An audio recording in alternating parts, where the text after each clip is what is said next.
नमस्कार, स्वागत है आप सभी का। मैं हूं आपके साथ कुमार कृणाल धीरज। आप देख रहे हैं मुद्दा, और आज मुद्दा में बातचीत करेंगे एक सवाल की। क्या ईडी को समाप्त कर देना चाहिए?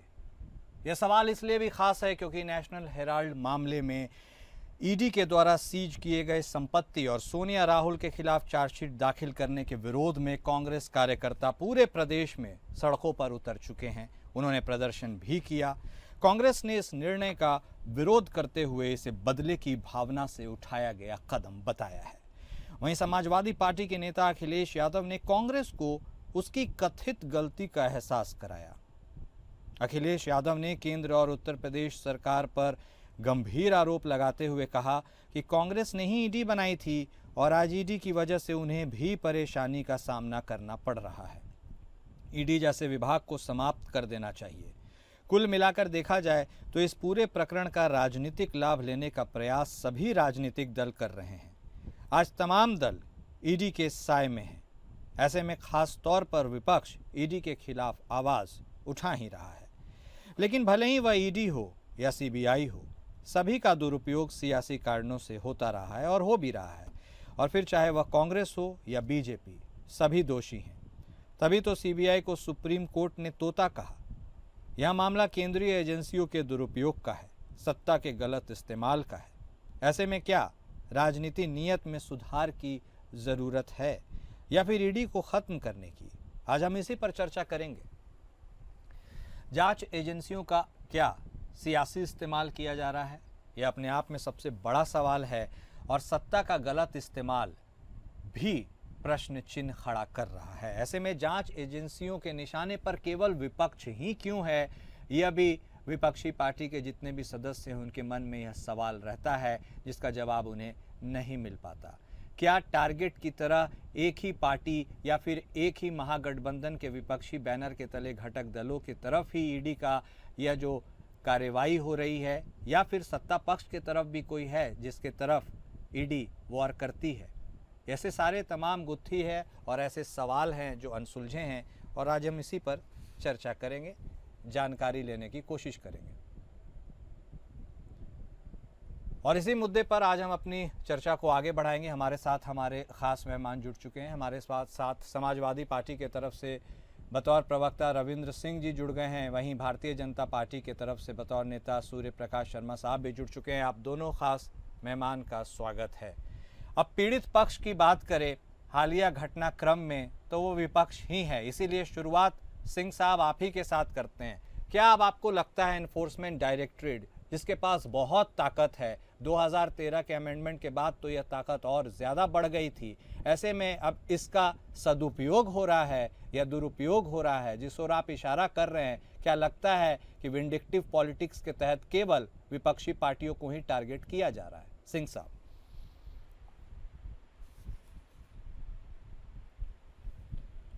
सिंह साहब सुन पा रहे हैं आप हमें?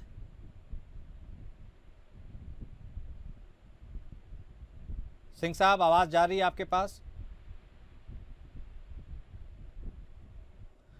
लगता है संपर्क हमारा ठीक से स्थापित नहीं हो पाया। खैर, हम फिर से जुड़ने की कोशिश करेंगे, लेकिन ये सवाल बहुत ही महत्वपूर्ण है क्योंकि हालिया दिनों में जिस तरह से लगातार एनफोर्समेंट डायरेक्टरेट सवालों के कटघरे में खड़ा है, वह अपने आप में यह बताने के लिए काफ़ी है कि क्या वेंडेटा पॉलिटिक्स का शिकार हुआ जा रहा है या किया जा रहा है। क्योंकि जितनी भी केंद्रीय जांच एजेंसियां हैं, उनके सदुपयोग या दुरुपयोग, इसी के बीच पूरी की पूरी बातचीत फंसी हुई रह जाती है। ऐसे में सत्ता का गलत इस्तेमाल हो रहा है क्या? जांच एजेंसियों को क्या टारगेट के तहत काम करने का निर्देश दिया जा रहा है? अखिलेश यादव भी यह सवाल उठा रहे हैं। वह यह बोल रहे हैं कि ईडी को ही समाप्त कर देना चाहिए। कांग्रेस को भी उसकी गलती का एहसास करा रहे हैं कि आप ही ने ईडी को लाया था, और अब कहने का तात्पर्य साफ है कि ईडी के शिकार भी आप ही हो रहे हैं। ऐसे में राजनीतिक नीयत भी क्या साफ सुथरी नहीं होनी चाहिए? क्या उसमें भी निष्पक्षता नहीं होनी चाहिए? ऐसे तमाम सवाल हैं जिनके जवाब फिलहाल कोई देने के मूड में नहीं है या किसी के पास ही नहीं है। तो क्या एनफोर्समेंट डायरेक्टरेट का सदुपयोग हो रहा है या दुरुपयोग हो रहा है? इसी के बीच पूरी की पूरी घटनाक्रम फंसी हुई है। हालिया दिनों में चाहे बात अरविंद केजरीवाल के कथित शराब घोटाले से जुड़ी हुई की जाए या फिर हेमंत सोरेन के केस की जाए, इन दोनों मुख्यमंत्रियों को जेल में काफ़ी वक्त काटना पड़ा था और सुप्रीम कोर्ट की टिप्पणी के बाद फिर इन सबको जमानत पर रिहा भी किया गया और इसीलिए यह सवाल सबसे ज़्यादा प्रासंगिक भी है। हमारे साथ हमारे खास मेहमान एक बार फिर से जुड़ चुके हैं। सूर्य प्रकाश साहब भी जुड़ गए हैं, भारतीय जनता पार्टी के तरफ से नेता हैं। सूर्या जी, सबसे पहले अब शुरुआत आप ही से करेंगे इस सवाल के साथ कि लगातार आप ही के ऊपर सवाल उठाए जा रहे हैं कि क्या केंद्रीय जांच एजेंसियों का दुरुपयोग किया जा रहा है, और यदि नहीं तो फिर ईडी के रडार पर सिर्फ विपक्ष के नेता ही क्यों हैं? क्या भारतीय जनता पार्टी में ऐसा कोई नहीं जिसने कुछ गड़बड़ झाला किया हो, या फिर एनसीपी के नेता जो अब आपके अलाए भी हैं उनके बारे में भी सवाल उठाया जाता है? पवार साहब, उनको तो क्लीन चिट ही दे दिया गया। धन्यवाद पहले तो आपको और पूरे देश को भारत माता की जय। और कुणाल जी, मैं एक बात समझ नहीं पा रहा हूँ, यदि भ्रष्टाचार कोई एक्स पर्सन करेगा तो वाई पर्सन के यहाँ छापा क्यों पड़ा जाए?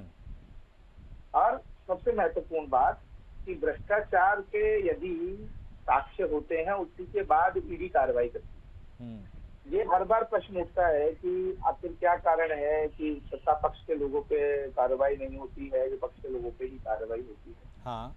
तो मैं आपको ये कहना चाहता हूँ कि जो आज विपक्ष में है उन्होंने पिछले 60 साल तक इस देश पे राज किया है और उन लोगों ने लगातार ना जाने कितने घोटाले किए हैं, 2G, 3G, वीजा जी, गोल्ड जी, और ना जाने और भी किस किस तरह के घोटाले किए, रक्षा क्षेत्र में किए हैं। और मैं ये कहूँ कि निर्बाध रूप से देश को लूटा है। अब रह गई जहां तक बात नेशनल हेराल्ड की, तो मैं आपसे पूछता हूं कि मात्र 80 लाख रुपए और 1 करोड़ रुपए के लोन के लिए आप 5,000 करोड़ की संपत्ति को क्या एक्वायर कर सकते हैं? यदि ये हुआ है तभी तो कार्रवाई हुई है। जिस प्रकार से यंग इंडिया बना के मैं ये कहूँ कि नेशनल हेराल्ड की प्रॉपर्टीज का स्वामित्व जो है वो अपने ट्रस्ट में मिलाया गया अवैध रूप से, तो उसके ऊपर यदि ईडी ने कार्रवाई की तो इसमें परेशानी नहीं होनी चाहिए। पहले आपने भ्रष्टाचार किया, भ्रष्टाचार छुपता नहीं यदि जांच होती है, और यदि जांच हुई उसके बाद भ्रष्टाचार के अंदर उनको आरोपी बनाया गया, तो अपना जो मैं ये कहूँ कि सच्चाई नहीं सूर्या साहब, परेशानी विपक्ष को इसलिए नहीं है कि भ्रष्टाचार छुपता नहीं है, उनको इसलिए परेशानी है कि क्या भ्रष्टाचार के दाग धुल भी जाते हैं, जो आपके तरफ चले जाते हैं उनके ऊपर क्लीन चिट हो जाती है। कितने ही मामले हैं, प्रफुल्ल पटेल का नाम ले लीजिए, अब पवार साहब, अजीत पवार साहब का नाम ले लीजिए, जिनके तो खुले मंच पे वो पूछते हैं आपसे सवाल कि प्रधानमंत्री मोदी साहब ने उजागर किया था कि वो कितने बड़े घोटालेबाज हैं, लेकिन अब देखिए किसी के ऊपर कोई कार्रवाई नहीं, इसलिए उनके मन में शंका है। अब इसका समाधान क्या है, ये अभी बता दीजिए। बताइए मुझे, ये बताइए कि किसको क्लीन चिट मिलेगा? आपकी जानकारी में कोई ऐसा नेता है जो कि भारतीय जनता पार्टी गठबंधन के साथ आया हो उसके बाद वो क्लीन चिट मिल रही है? कोई एक नाम बताइए। सबके खिलाफ कार्रवाई चल रही है, जांच चल रही है। और रही गई बात छापे की, तो देखिए छापे तब पड़ते हैं जब साक्ष्य होते हैं, कुछ जानकारी जुटानी होती है। यदि ऑलरेडी जानकारी जुटा चुकी है और जो कानूनी एजेंसियां हैं वो अपना काम पूरी तरह से कर रही हैं, तो इसमें मेरे हिसाब से कोई किसी को ये कहने की आवश्यकता तो नहीं होनी चाहिए कि जिनके यहाँ छापा नहीं मारा, मेरे यहाँ छापा क्यों मारा। हाँ। अब जो जानकारी मिलेगी, अगर आपके पास कोई जानकारी ऐसी है जो कि पहले केस में नहीं आई है, तो आप कृपया करके सामने रखिए। आप हमें बताएं कि हाँ ये चीज आपने नहीं अभी तक जो है इन्वेस्टिगेट की है, कृपया करके इन्वेस्टिगेट नहीं। ठीक है, इसका मतलब कहने का मतलब है कि सबके खिलाफ कार्रवाई चल ही रही है। देखिए हमारे साथ रविंद्र सिंह साहब भी जुड़े हैं और अब भूपेंद्र गुप्ता साहब भी जुड़ चुके हैं, कांग्रेस के तरफ से प्रवक्ता है। लेकिन सिंह साहब, रुख पहले आपका कर लेते हैं। अब देखिए जिस तरह से कार्रवाई हो रही है, रॉबर्ट वाड्रा सबके सामने हैं, सोनिया गांधी, राहुल गांधी के खिलाफ भी चार्जशीट हो गया है, नेशनल हेराल्ड तो बहुचर्चित मामला हो ही गया, तो आपको लगता है क्या कि टारगेट के तहत आपके ऊपर कार्रवाई की जा रही है? और जैसा कि सूर्या साहब कह रहे हैं कि कहाँ किसी के खिलाफ जांच रुकी है, भाई सबके खिलाफ तो जांच हो ही रही है, लेकिन अब आपने ऐसा किया है तो भुगतना पड़ेगा। सिंह साहब, ये बदले की कार्रवाई है, ये तो आंकड़े बताते हैं। हाँ। पिछले 10 साल में 193 पॉलिटिकल लीडर्स पर कार्रवाई किया इन लोगों ने। 2 के खिलाफ ही चार्जशीट कर पाए, अभी 2 और जोड़ दीजिए इसमें। तो क्या एक ही माना जाएगा, एक ही चार्जशीट है जो अभी लेके आए हैं ये श्रीमती सोनिया गांधी के खिलाफ? तो तीन के खिलाफ चार्जशीट, तो ऐसे खर्च कर रहे हैं 10 साल में, केस दायर कर रहे हैं, जांच में पैसा खर्च कर रहे हैं, ऐसे संस्था की आवश्यकता क्या है? टोटल देख लेते हैं, इन टोटल 5000 से ज्यादा केस इन्होंने दर्ज किया। ओके। 10% केस में भी ये चार्जशीट दाखिल नहीं कर पाए हैं। तो इससे अच्छी तो लोकल पुलिस होती है। और जो जिस ऑफेंसेस के लिए ये चार्जशीट है या इनके स्पेशलाइज कर दिया गया है या मोदी जी ने अकूत पावर दे दिया है, इसके लिए तो इकोनॉमिक ऑफेंस विंग पहले से बना हुआ है। वो काम इनकम टैक्स ऑफिस भी कर सकती है, जिसका पुलिस जाके आईपीसी की धाराओं में या वर्तमान बीएनएस की धाराओं में कार्रवाई करेगी। तो ये इसका उपयोग ही किया जा रहा है केवल अपने विपक्षियों को धमकाने के लिए, क्योंकि ये केवल धमकाते हैं। चाहे केजरीवाल जी के मामले में देख लीजिए, चाहे हेमंत सोरेन जी के मामले में देख लीजिए, कोर्ट ने कड़ी प्रतिक्रिया व्यक्त किया। जब आपके पास कोई सबूत नहीं था तो आपने बंद क्यों किया? हाँ। लेकिन धारा 45 कहती है कि आप सबूत मिले चाहे ना मिले पकड़ के बंद कर दीजिए। उसका दुरुपयोग करते हुए लोग पकड़ के बंद कर देते हैं। तो पूरी तरीके से ये वेंडेटा पॉलिटिक्स है। इस वेंडेटा पॉलिटिक्स को यूज किया है इन्होंने अपने एक सत्ता के हंटर की तरह। और जो लोग इनके साथ मिल गए, जितने भी आर्थिक अपराधी थे, जितने बड़े आर्थिक अपराधी थे, इनके साथ मिल गए, इनके साथ पॉलिटिक्स में है। जो बड़े आर्थिक अपराधी इनके साथ नहीं मिले, इन्होंने सेफ पैसेज दे दिया कि देश छोड़ के भाग जाइए, विदेश में चले जाइए।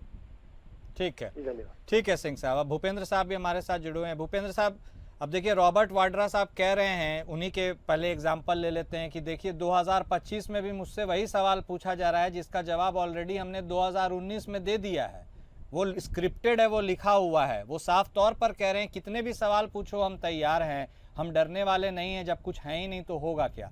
मेरा पूछने का तात्पर्य यह है कि जिस ओर रविंद्र सिंह साहब भी इशारा कर रहे हैं, क्या यह वेंडेटा पॉलिटिक्स और इसका शिकार कांग्रेस हो रही है? क्योंकि सिर्फ वाड्रा ही नहीं, अब तो सोनिया गांधी और उसके साथ राहुल गांधी जी के ऊपर भी चार्जशीट हो गई है। लेकिन हमने केजरीवाल साहब का भी केस देखा है, हमने हेमंत सोरेन का भी केस देखा है, जब आखिरकार कोर्ट ने उन्हें सबूतों के अभाव में जमानत देना ही उचित समझा। आप इसके शिकार हैं क्या भूपेंद्र साहब? निश्चित रूप से हम 193 अभी जैसा सिंह साहब ने बताया है, ये तो संसद में जवाब दिया गया है। 193 जो है लोगों को इन्होंने, विपक्ष के नेताओं को इन्होंने टारगेट किया, उनके यहाँ छापे डाले, उनके ऊपर जो है मुकदमा बनाया और उनके साथ जो भी जैसे करती है वो पीएमएलए के तहत वो सब किया गया है।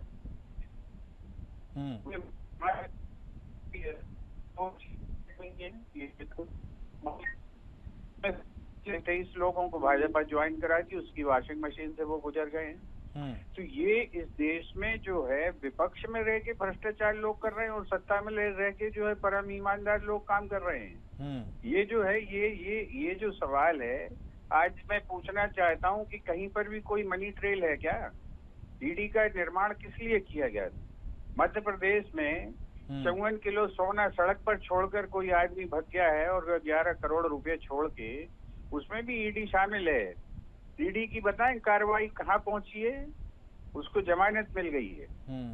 52 और 54 किलो सोना सड़क पर छोड़कर कोई आदमी भाग गया है और जिसकी गाड़ी है, जिसका जो है पूरा रजिस्ट्रेशन नंबर है, और अभी तक ईडी तय नहीं कर पाई है कि ये पैसा किसका है। ये आपकी एफिशिएंसी है, ये दक्षता है। इसी के लिए आपको इतना बड़ा ऑर्गेनाइजेशन ट्रेंड किया गया है। और जो है जिसमें कोई मनी ट्रेल नहीं, जिस मुकदमे को जो है इलेक्शन कमीशन खारिज कर चुका है, जिस मुकदमे में खात्मे की प्रक्रिया आपने खुद ही चालू की हुई थी, उस मुकदमे में 365 में दिन, क्योंकि आपको 365 दिन की सुप्रीम कोर्ट ने हिदायत दी थी कि अगर 365 दिन में आप चार्जशीट नहीं कर सकते तो ये मुकदमा स्वतः खत्म हो जाएगा। इसलिए 365 में दिन ये काम किया गया। कितना ईमानदारी का काम है, कितने महान लोगों के हाथ में ये देश है, कितने महान लोग इसकी जो है चर्चा कर रहे हैं और कितने महान लोग इसको कानूनन जामा पहनाने की कोशिश कर रहे हैं। कहीं पे कोई पैसे का ट्रांजैक्शन हुआ है क्या? ये जो है आजादी के आंदोलन की एक संस्था है जिसे जवाहरलाल नेहरू ने खड़ा किया था। ये कोई मोदी जी ने, भाजपा नहीं ठीक है, और यही इस संस्था यही को- डिबेट का एक विषय भी है। नहीं ठीक कह रहे हैं आप भूपेंद्र साहब कि भाई एक ही तरफ एक्शन की, और यही सवाल हम भी पूछ रहे हैं लगातार, क्या स्पेसिफिकली टारगेट करने के लिए उसका दुरुपयोग किया जा रहा है। हमारे साथ हमारे खास मेहमान बने हुए हैं सूर्य प्रकाश शर्मा साहब। रुख आपका करते हैं। देखिए, जो पहले के वक्ताओं ने बातें कही उनको दोहराने की जरूरत तो नहीं है, लेकिन उन्होंने आंकड़ों के साथ बात की है। सदन में 193 का वहाँ आंकड़ा, और ऐसे भी सब जानते हैं एनफोर्समेंट डायरेक्टरेट का स्ट्राइक रेट क्या है। क्या सिर्फ इसीलिए किसी को गिरफ्तार कर लिया जाए क्योंकि कानून में वह ताकत निहित है? ऐसा हमने SC/ST एक्ट में भी देखा है। क्या यह न्याय संगत या तर्क संगत है? यह भी सबसे बड़ा सवाल है। और जिस ओर हम इशारा कर रहे हैं, केजरीवाल साहब के बारे में भी, हेमंत सोरेन साहब के बारे में भी, कोर्ट ने ये कहा था कि भाई कोई मनी ट्रेल तो निकला ही नहीं, सबूतों का अभाव है, आप पहले ही दोष मढ़ दिए हैं, साबित तो कीजिए। कुछ साबित तो नहीं हुआ, तो क्या ये भी उसी कड़ी में देखा जाए शर्मा साहब? धन्यवाद कुणाल जी। पहले तो एक बात मैं बहुत ही स्पष्ट कर देना चाहता हूँ कि कोर्ट ने कभी भी इस प्रकार की कोई इंटरवेंशन नहीं दी कि इनके पास कोई मनी ट्रेल नहीं। अगर ऐसा होता तो वो केस ही खारिज हो जाता।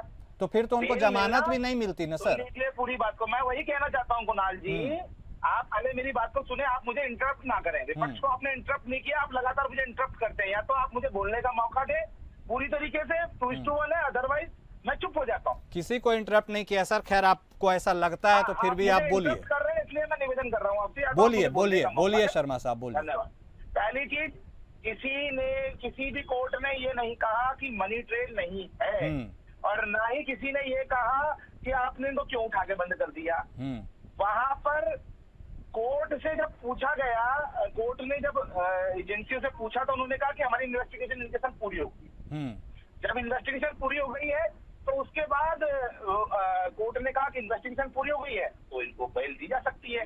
ये कानून के अंदर हर किसी का मानवाधिकार है बेल लेना, और बेल लेने का अर्थ ये नहीं होता कि आप सती सावित्री हो गए, आप दोष मुक्त हो गए, आप दूध से नहा लिए, गंगा नहा ली। पहली चीज। दूसरी चीज, अभी बड़ी हंसी आई मुझको सुनकर, जो कांग्रेस के प्रवक्ता आपने बैठा रखे वो कह रहे हैं ईडी की तो जरूरत ही नहीं है। बिल्कुल सही बात है भाई, ईडी की जरूरत ही नहीं है, क्योंकि जब ईडी होगी तो आपके घरों से जो है सोने की ईंटें और नोटों के बंडल निकालेगी। झारखंड की आपने बात की, झारखंड के राज्यसभा सांसद के घर से 300 करोड़ रुपए और कितने किलो सोना निकला था, ये सब जानते हैं। 10 जनपद के कितने करीब है ये भी जानते हैं। पहली चीज। दूसरी चीज, मैं इनको बता देना चाहता हूँ, अभी ये कह रहे थे आजादी से पहले की है, नेशनल हेराल्ड नेहरू जी ने डाली थी।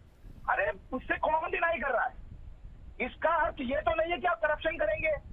मैं आपसे पूछता हूँ कुणाल जी, जिस एटीएम की बिल्डिंग में आप काम करते हैं उस बिल्डिंग की कॉस्ट 100 करोड़ रुपया, और यदि उस बिल्डिंग की कॉस्ट को मात्र 10 लाख रुपए में कोई अपने नाम कराना चाहे तो वो सही होगा कि गलत होगा? इसका उत्तर दीजिए आप। सिंपल सा है ये जो केस है। यंग इंडिया फाउंडेशन के नाम पर 80 लाख रुपए का जो लोन दिया गया नेशनल हेराल्ड को, जिसकी परिसंपत्तियां 5,000 करोड़ रुपए से भी ज्यादा की थी, उनको पीछे के रास्ते से उसका सारा जो स्वामित्व है वो यंग इंडिया फाउंडेशन के पास आ गया। मतलब आपने खरीद लिया 80 लाख रुपए में 5,000 करोड़ की कंपनियों को। ठीक, ये है असलियत। दूसरी चीज, इन्होंने एक आंकड़ा दिया कि 193 लोगों पे कार्रवाई की गई।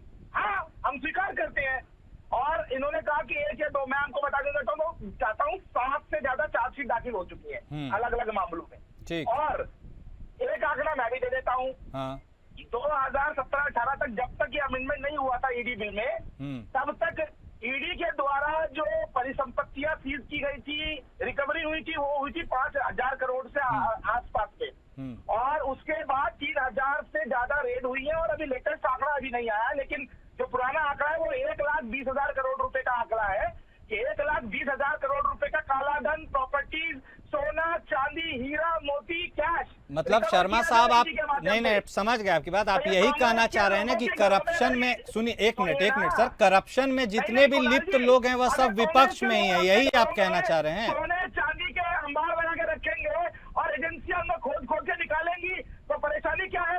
ठीक है, जीजा जी को किस प्रकार से, ठीक है के अंदर नहीं, मैं समझ गया आपकी बात। सिंह साहब नहीं, ठीक है सर, समझ गए हम आपकी बात। सिंह साहब देखिए, उनका कहने का यही तात्पर्य है, जो आशय निकल कर सामने आया कि जितने भी करप्ट लोग हैं, करप्शन में जितने भी लोग शामिल हैं वह सब विपक्षी पार्टी में ही उनकी बहुतायत है। ऐसे में कोई क्या कर सकता है, कार्रवाई तो वहीं होगी। हमारे यहाँ टीका जी दिखाओ ना।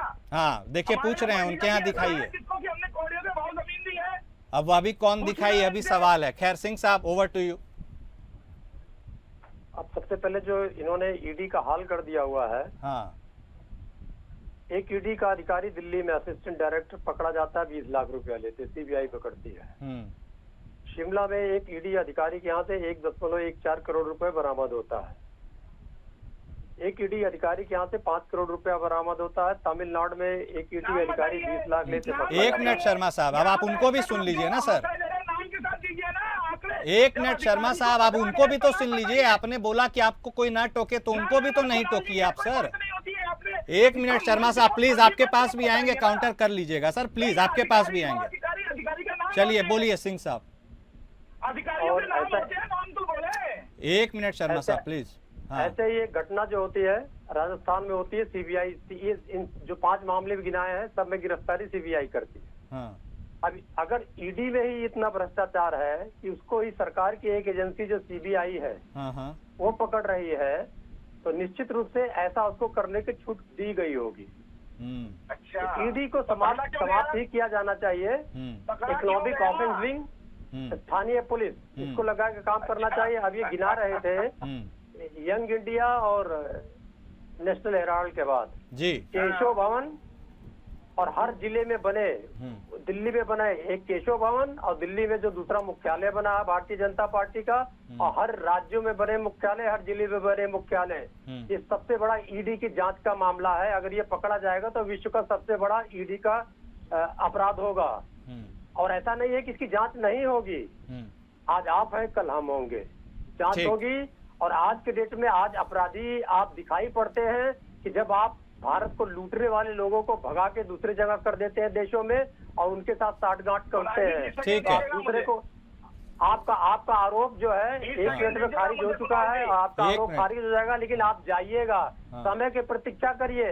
आपके जितने भवन बने हैं सब जाएंगे, और सबके सब जाएंगे। धन्यवाद। ठीक है गुप्ता साहब, बहुत ज्यादा कहने सुनने के लिए कुछ बचा नहीं है। पूरा हाल तमाम वक्ताओं का आपने सुन ही लिया। अब यह बता दीजिए कि कांग्रेस के खिलाफ यदि आपको लगता है कि जानबूझकर ही अटैक हो रहा है, तो अब रिटेलिएट कैसे कीजिएगा, आगे की रणनीति क्या है? नहीं, ये तो सड़क पे उतर ही चुके हैं, हम लोग उतरेंगे और इन्हें एक्सपोज करेंगे। लुटेरों की जो है, लुटेरे आज जो है, लुटेरे। एक मिनट शर्मा साहब प्लीज। हाँ। और इसको चुप रहिए आप, जो है बीच में नहीं बोल रहा हूँ मैं किसी के। बार बकबक करते हैं, बुद्धिहीन कहीं के। प्लीज शर्मा साहब प्लीज, जब किसी और को सुन लीजिए ना सर, जब कोई बोल रहा है तो आपके पास भी आएंगे, काउंटर ले लेंगे। तुम्हारी बकवास सबने सुन ली। 1 मिनट शर्मा साहब, मुझे अपनी बात कहने दीजिए। शर्मा साहब प्लीज। जरा 6 फुट की जुबान लेके देश को काबू करना चाहते हो। ठीक है, बोलिए गुप्ता साहब। ये जो है अभी ये जो है, ये प्रोपेगेंडिस्ट जो बात कर रहे थे 2G, 3G, 4G, 5G, इनसे पूछे उन मुकदमों का क्या हुआ। कोर्ट ने कहा है कि ये इतने जो है जालिम लोग थे कि ये कोर्ट इनको संडे को भी लगा के इनको गवाही के लिए बुलाता था और ये गवाही देने नहीं जाते थे। ये इतने बोगस लोग हैं और इतने घटिया तरीके से देश को बदनाम करने के मुकदमे तैयार करते हैं, जिसमें अदालतों ने अपने फैसलों में लिखा है कि मैं 24 घंटे बैठा रहा, अदालत इनको बुलाती रही, सम्मन भेजती रही, और ये जो है, ये जो डाके जने की बातें कर रहे हैं, रहने भी नहीं गए। इन्होंने सम्मन का भी निरादर किया हुआ है। ये अदालत ने अपने जो है फैसलों में लिखा हुआ है, और सारे फैसलों में जो है कांग्रेस को क्लीन चिट दी गई है। और जिन मुकदमे जेल में है कोल घोटाले में, वो सब बीजेपी के कार्यकाल के लोग हैं। और अटल जी ने जो 42 जो दिए थे कोल ब्लॉक्स, उनके ऊपर जो है शंका की सुई पड़ी हुई है। इसकी जरा ये चर्चा करें, किसका दामाद था जिसको जो है सामना ने लिखा था, और उसके बाद संजय निरुपम को पार्टी से हटाया था, किससे माफी मंगवाई थी? कौन सा तुम्हारा अध्यक्ष जो चोरी में जो है जेल गया? कौन था तुम्हारा अध्यक्ष जिसने ऑन कैश लिया कैमरे के ऊपर? कौन था तुम्हारा संसद सदस्य जो कह रहा था कि खुदा से कम भी नहीं नोट जो है? ये जो है किसको तुम चरित्र सिखा रहे हो, और किसको जो है तुम जो है कलंकित करने की कोशिश कर रहे हो? तुम्हारा पूरा इतिहास काला है। जिस पार्टी का पहला अध्यक्ष रिश्वतखोरी में जेल गया हो, वो दुनिया को सिखाएगी चरित्र की बात है, वो दुनिया को सिखाएगी ईमानदारी की बात है। ठीक है, ठीक है, बहुत शुक्रिया आप तीनों खास मेहमान का हमारे साथ जुड़ने के लिए, इस चर्चा में शामिल होने के लिए। तो क्या यही एक सबसे बड़ा सवाल है कि जांच एजेंसियों का गलत इस्तेमाल किया जा रहा है? क्या उनको जिस लिए बनना चाहिए था उस तरह से उसकी प्रगति नहीं हो रही है? और क्या वेंडेटा पॉलिटिक्स के तहत कार्रवाई है? ये सारी चीज़ें जनता भी देख रही है। जनता को भी देखना और समझना है कि आखिर कौन सच और कौन गलत है। मुद्दा में आज बस इतना ही। नमस्कार।